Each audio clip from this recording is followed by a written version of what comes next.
Open your eyes, your mind, your heart. Let's have a school choice conversation. Open your eyes, your mind, your heart. Let's have a school choice conversation. Welcome to Choice Conversations. Our very special guest today is Ann Duplessis. Ann is president of the Louisiana Federation for Children, a project of the American Federation for Children, and is also senior vice president of retail banking, marketing and sales, and strategic planning for Liberty Bank and Trust Company in New Orleans. Thank you for joining us today, Ann. Thanks, Monica, for having me. And you've been involved in Louisiana's education reform movement for more than 15 years. And many people watching and listening may not know how you became involved in education reform and the school choice movement. Tell us about that journey. Well, as you know, I was elected to Louisiana State Senate back in 2005. And when I was elected, my constituencies were experiencing lots of issues and problems, not only economically, but with the educational system in New Orleans. They basically demanded that although I was elected to the Senate, that I pay some attention to what was happening in the public school systems. And so that really is what thrust me into trying to get a little bit more understanding about how at the state level we could potentially help solve some of the problems or address some of the problems that our families were experiencing in public schools. Namely, the schools were not fit for kids to learn. The environments were not conducive for learning. Kids didn't have the necessary resources or tools such as books. And so when we looked at it, we realized and that part of the reason why the environment wasn't conducive for our kids to learn and to progress is, one, because the system itself was so bankrupt and riddled with problems. We recognize that this was not something that, as a senator or as someone at the state level, should close my eyes to, that this was a problem that, even though we did not have direct authority over, that we had to inject some influence to begin having the problems addressed. So would you say it's safe to say that you are passionate about yes. school choice? Oh, absolutely. I have been blessed all of my life. Growing up, I was poor. I didn't know I was poor, and that was a blessing in of itself. But I had a family that nourished me, that encouraged me, and were able to give me a very good education. And so they had opportunities to decide for me what was the best method for me to follow, or for our family to follow, as it relates to my educational options. Many families today don't have those same options. I continue to be blessed, and my children I was able to, my husband and I, to send our kids to the schools that work best for them, and which all three flourished. And I realized that I don't believe I ever had a passion to become a state senator. But I recognize that God placed me in that place at that time for a very specific purpose and for a mission. And that mission, though very unlikely a place that I thought I would be, became where I was supposed to be. As I began to work with families, as I began to really understand what they were experiencing and how we were killing our kids mentally, emotionally, and how we were not breaking the cycle. We were allowing the cycle to continue. It became an obsession for me to say that if I want to continue to be blessed, if I want my children and my grandchildren and their children to be blessed, then I had to be a blessing. It was my duty to be a blessing to other families. And so passion, yes. Obligation, yes. Responsibility, yes. All of the above. Let's talk, Ann, about parental involvement. And that's a term we hear quite a bit discussed often by lawmakers, the media. People talk about it among their family and friends. What do you think people get right, but also get wrong when they talk about parental involvement? Well, let's talk about what they get wrong. What they get wrong is that parents don't care, that these families don't know what's best for their kids. These people don't know what's best for their children.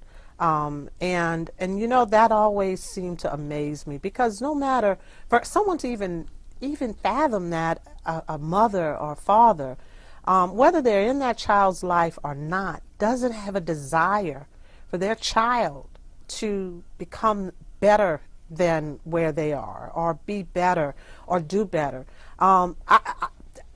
Animals have passion for their their small baby, you know, animals to be nurtured and safe, right?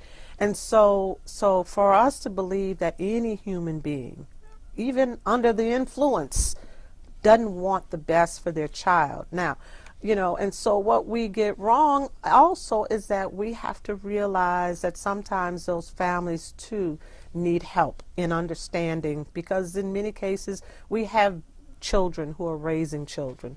And so we get it wrong by not reaching out and creating a sense of community in which, when we talk about what the needs of that child is as they go through their educational career, right, the need of that child is not only for us to address their individual needs, but also to address the global family needs. And so once we do that, then I think we're going to start to do things right. We're going to start to realize that educating that child is not about just that individual, but it is also about how do we provide the resources, how do we provide the infrastructure, help to provide the infrastructure that allows that whole unit to create better successes for those children.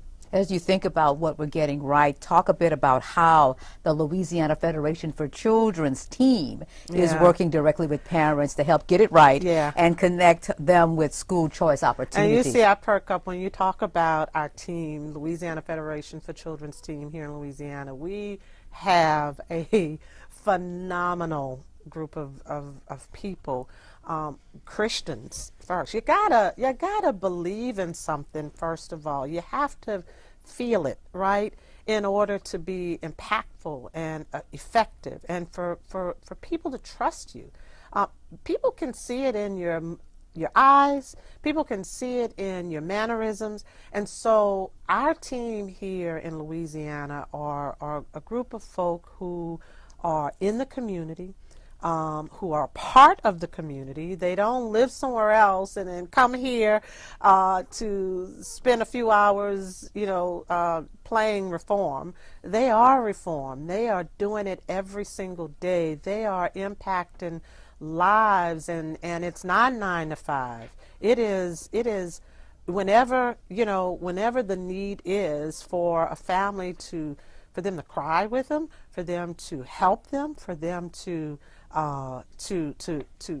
go above and beyond the call of duty for a family. And so I think that's the formula. Not only do they know what they're doing, but that they care about what they're doing. They care about our families, and they care about what the future can look like if they had more people. If we could duplicate and replicate these individuals across the country, I think we would explode in our successes. We have a couple of minutes left on the show, but you're very involved in education at many levels in Louisiana, serving on the Louisiana State University Board of Supervisors, also Delgado Community College's Foundation Board, and this past year, congratulations, you were named to the Board of Directors of the American Federation for Children.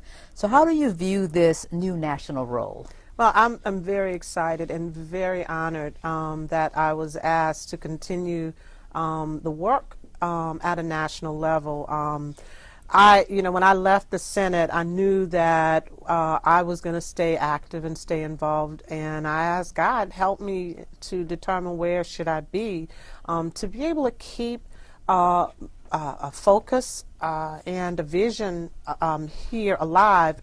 I'm really honored. I think that my service will allow me on the national board to give a perspective, a different perspective as we make decisions, as we develop policy. That policy will be developed and the decisions that we make at a national level using a diverse perspective on what works and what doesn't. So as the New Orleans and Louisiana landscape and the education sphere changes and has changed over the last 15 years, what do you think is the biggest challenge we're facing going forward? I think the biggest challenge is just keeping the momentum going and having our community and those decision makers and influencers in the community, the people that our families trust, to really begin to understand that if we're going to see a different society, if we're going to create better opportunities for our young people, that we got to do something different. We cannot be stuck doing the same thing, and that if they would allow for innovation to happen, if they would allow for creativity to happen as we determine what works best today. Tomorrow it may be something different, but that is okay. I think that's where we need to be. And finally, Ann, this year America commemorates the 50th anniversary of the assassination of Dr. Martin Luther King Jr. And in his speech, we're all thinking about at the Southern Christian Leadership Conference Convention back in 1967, Dr. King said, "Where do we go from here?" So today, how do we answer that question with regard to education in America? I think where we should go from here is to come together as American citizens, both black and white and whatever other nationality that this great country has, and understand that this issue of education equality is not between the income levels, it's not between low income or high income or middle income families. It is a global issue. It is about this great United States being competitive and the people here being in a position, whether you're black or white or raised poor or raised with wealth, that we have an ability to have the intellect to compete globally with our brothers and sisters in other parts of the world, and be able to give value to that and help and use that value and use the intellect to be able to make our country greater than it currently is. And thank you for being with us. Well, thank you for having me. That is our show. Thank you for watching, and join us again for Choice Conversations.